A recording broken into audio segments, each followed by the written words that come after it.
Sebelum memulai melakukan asesmen geriatri, terlebih dahulu kita harus melakukan anamnesis. Sore Pak, perkenalkan nama saya Dr. Madelia yang berjaga di klinik pertama ini. Kalau boleh tahu dengan Bapak siapa? Umurnya berapa Pak? Tinggalnya di mana? Riwayat pendidikannya terakhir apa ya Pak? Untuk pekerjaannya sendiri Pak? Oh baik. Nah jadi Pak, saya akan melakukan beberapa penilaian untuk mengetahui apakah ada gejala depresi atau tidak yang dialami oleh Bapak. Nah, jadi tools pertama yang kita gunakan adalah GDS atau Geriatric Depression Scale, di mana GDS ini terdiri dari 15 poin pertanyaan dan dijawab ya atau tidak. Bapak, apakah Bapak puas dengan kehidupan Bapak saat ini? Apakah Bapak banyak meninggalkan kegiatan atau minat Bapak yang dulu Bapak sukai? Bapak merasa nggak kehidupan Bapak itu kosong hampa? Selama ini Bapak sering merasa bosan atau tidak? Apakah Bapak sering bersemangat setiap saat? Bapak sering nggak merasa takut bahwa sesuatu itu yang buruk pasti akan terjadi kepada Bapak? Apakah Bapak merasa bahagia? Bapak apakah sering merasa tidak berdaya Pak? Apakah Bapak lebih senang tinggal sendiri Pak daripada jalan-jalan ke luar negeri, rekreasi? Bapak merasa nggak punya masalah dengan daya ingat Bapak? Apakah Bapak berpikir bahwa hidup Bapak itu menyenangkan? Apakah ada perasaan tidak berharga Pak yang Bapak miliki saat ini? Apakah Bapak merasa penuh semangat? Apakah Bapak merasa bahwa keadaan Bapak tidak ada harapan? Jika Bapak bandingkan dengan kehidupan orang lain, tetangga Bapak, apakah lebih baik daripada kehidupan Bapak? Setelah melakukan asesmen, maka kita lakukan scoring. Apabila nilainya lebih dari 5, maka kemungkinan pasien mengalami gejala depresi. Nah, yang kedua adalah Norton Scale, di mana Norton Scale ini merupakan sebuah tools untuk menilai faktor risiko terjadinya ulcus decubitus. Norton Scale ini terdiri dari 5 poin observasi. Yang pertama adalah kondisi fisik, di mana kita melihat kondisi fisik pasien, apakah baik, apakah lumayan, apakah buruk, atau sangat buruk. Yang kedua, kita melihat kesadaran pasien, apakah pasien komposmentis, apakah terlihat apatis, apakah pasien terlihat konfusio, atau pasien apakah terlihat koma. Kesadaran ini kita bisa amati dan kita bisa lakukan pertanyaan-pertanyaan kepada pasien. Poin ketiga adalah poin aktivitas, di mana kita akan melihat aktivitas dari pasien. Untuk aktivitas kehidupan sehari-hari Bapak, bagaimana Pak? Apakah Bapak bisa melakukan mandiri atau butuh bantuan Pak? Bapak bisa nggak jalan-jalan kaki, memutar kompleks satu blok begitu Pak?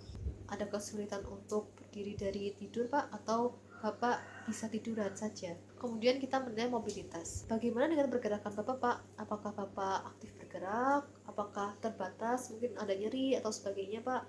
Atau susah digerakkan sama sekali Pak? Yang kelima adalah inkontinensia. Bapak maaf ya saya menanyakan ini, untuk buang air besar dan buang air kecil Bapak apakah lancar?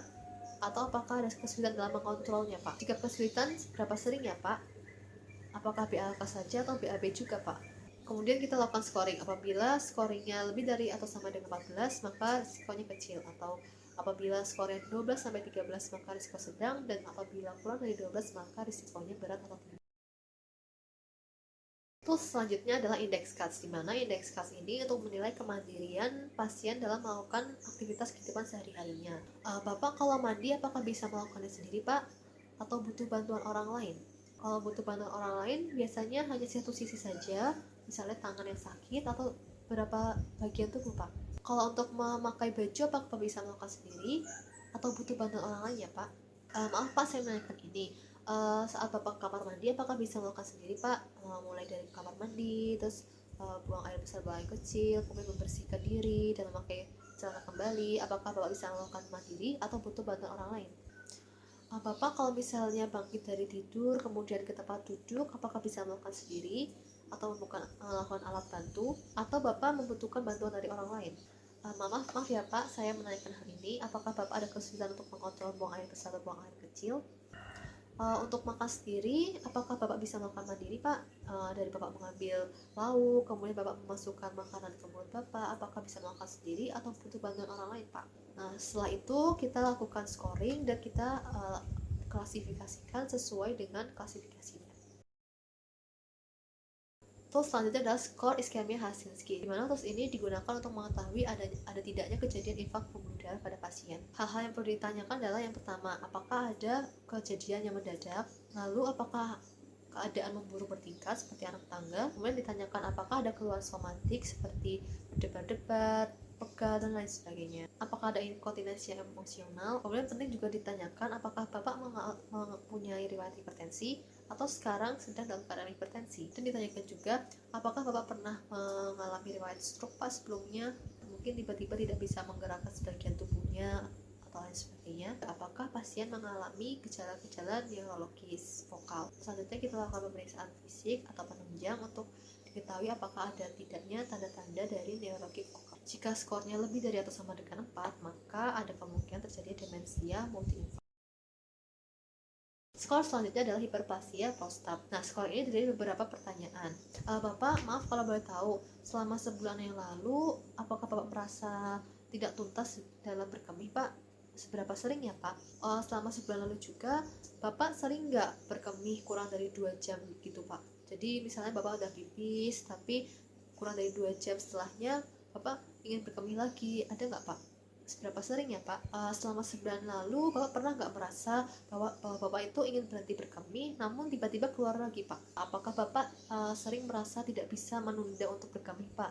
Bapak sering nggak merasa bahwa aliran urin Bapak itu lemah? Apakah Bapak sering mengejan untuk bisa berkemih, Pak? Seberapa sering ya, Pak? Nah, Bapak selama sebulan lalu, pernah nggak Pak mengalami sering berkemih saat Bapak itu dari mulai tidur sampai bangun pagi, Bapak tuh sering bangun tidur untuk berkemih, Pak?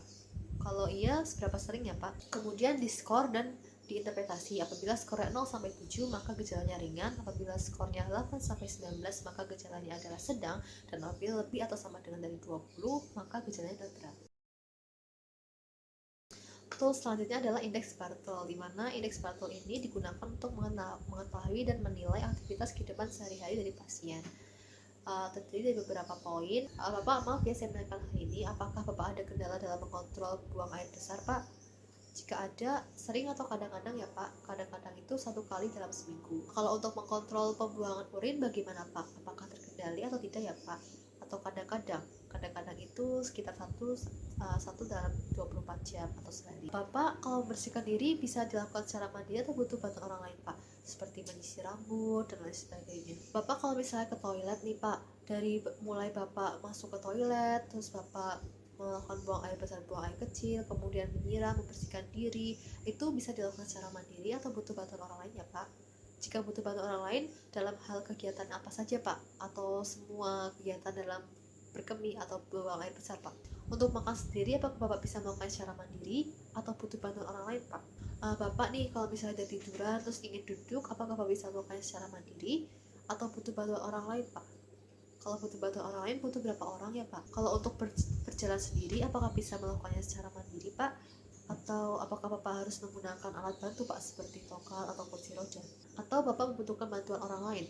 Untuk memakai baju sendiri, apakah Bapak bisa melakukan dengan mandiri atau butuh bantuan orang lain, Pak? Jika butuh bantuan orang lain, kira-kira dalam hal apa ya, Pak? Apakah mengkancing baju atau masukkannya ke lengan? Kalau dalam hal naik turun tangga nih, Pak, apakah Bapak bisa melakukannya secara mandiri atau butuh bantuan orang lain, Pak? Atau apa Bapak tidak sama sekali tidak bisa naik turun tangga, Pak, karena sakit mungkin? Nah, ini untuk mandi, Pak, apakah Bapak bisa mandi secara mandiri atau harus dibantu oleh orang lain ya, Pak? Kemudian setelah dilakukan penilaian, kita interpretasi sesuai scoring yang ada.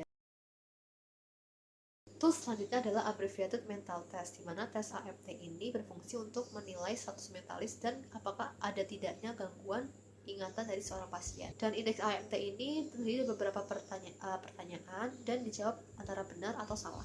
Bapak coba minta tolong sebutkan umur Bapak berapa ya, Pak? Bapak tolong juga sebutkan sekarang jam berapa ya, Pak? Untuk alamat tinggal Bapak di mana ya, Pak? Untuk tahun ini tahun berapa ya, Pak? Bapak tahu nggak sekarang Bapak berada di mana?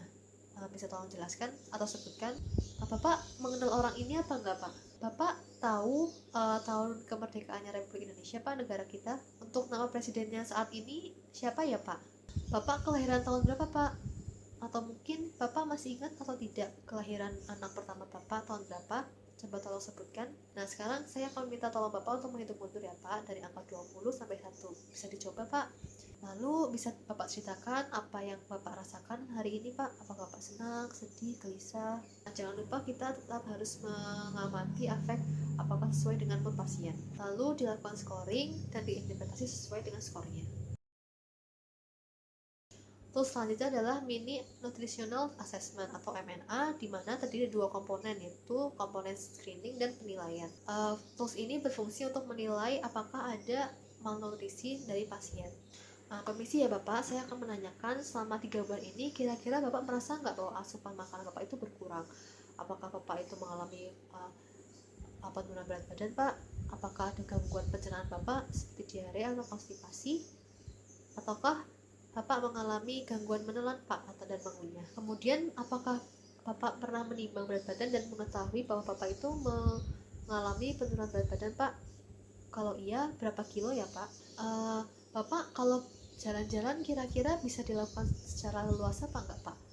Atau butuh alat bantu Pak seperti kursi roda? Atau Bapak mohon maaf Pak terbatas dalam ranjang saja ya Pak atau tiduran saja? Bapak pernah nggak menderita penyakit psikologis itu Pak seperti depresi yang terjadi secara tiba-tiba selama 3 bulan terakhir ini? Kira-kira apakah Bapak pernah nggak Pak mengalami sering lupa menaruh kunci atau lupa menaruh barang dan Bapak merasa depresi gitu Pak? Kemudian dokter melakukan asesmen indeks massa tubuh pasien. Setelah dilakukan screening, kita melakukan scoring, yang mana jika misalnya didapatkan nilainya lebih dari 12, maka tidak ada faktor risiko, sehingga tidak perlu dilakukan form penilaian. Tapi apabila skornya kurang dari 11, maka pasien memiliki risiko terjadi malnutrisi sehingga perlu dilanjutkan ke form penilaian. Bapak boleh tahu nggak, Bapak itu tinggalnya sama siapa? Apakah sendiri atau dengan kerabat Pak? Bapak apakah mengkonsumsi obat Pak? Kalau mengkonsumsi obat, berapa macam obat ya dalam sehari ini? Apakah lebih dari 3? Bapak apakah mengetahui ada luka Pak di kulit Bapak di bagian belakang khususnya Pak? Nah, kalau untuk mengkonsumsi makanan sehari-hari, kira-kira Bapak berapa kali ya makannya tuh komplit Pak, lengkap gitu makanan utama? Kalau untuk sumber proteinnya Pak, berapa kali ya Pak? Berapa porsi dalam sehari? Seperti tempe, daging-dagingan, terus mungkin susu. Kalau untuk sayur-sayurnya Pak, apakah lebih dari 2 porsi Pak dalam sehari? Untuk minumnya sendiri Bapak berapa sekali ya Pak seringnya? Terus minumnya itu minum air putih atau minum kopi atau minum teh atau minum yang lain ya Pak? Apakah Bapak ada kesulitan dalam cara makannya Pak? Misalnya apakah Bapak perlu bantuan orang lain atau Bapak bisa melakukannya dengan mandiri Pak? Nah, coba Bapak mungkin bisa ceritakan Pak, menurut Bapak itu status gizi Bapak itu seperti apa? Apakah Bapak merasa Bapak kurang gizi atau seperti apa Pak? Nah, mungkin kalau misalnya Bapak bandingkan nih dengan teman-teman Bapak atau tetangga Bapak, kira-kira bagaimana keadaan Bapak dibanding mereka ya Pak? Kemudian untuk melakukan pengukuran lingkar lengan atas dan lingkar betis. Kemudian dilakukan scoring. Apabila skornya lebih dari 17 sampai 23,5, maka terjadi risiko malnutrisi, dan apabila skornya kurang dari 17, maka sudah terjadi malnutrisi. Terus selanjutnya adalah untuk menilai apakah ada tanda-tanda Alzheimer dari pasien. Nah, Bapak nih misalnya kan sering kan mengambil keputusan nih. Apakah ada kesulitan Pak dalam mengambil keputusan, atau mungkin Bapak tiba-tiba mengambil keputusan pokoknya buruk gitu Pak? Apakah Bapak pernah lupa bayar tagihan bulanan Pak? Listrik, air mungkin? Bapak sering nggak Pak lupa dengan hari atau tanggal Pak? Kalau hari ini hari apa ya Pak? Dan tanggal berapa? Nah, Bapak nih dalam melakukan percakapan nih misalnya dengan orang lain atau dengan tetangga Bapak sering lupa nggak kata-kata apa gitu ya Bapak ucapkan? Bapak apakah sering kehilangan barang Pak? Lupa menaruh barang itu di mana? Misalnya lupa kehilangan kunci seringnya gitu. Setelah dilakukan penilaian geriatri, maka dilakukan interpretasi dan kita lakukan edukasi kepada pasien, bagaimana keadaan pasien, dan kita juga berdiskusi mengenai rencana manajemen selanjutnya untuk mencapai derajat kualitas hidup yang lebih baik lagi.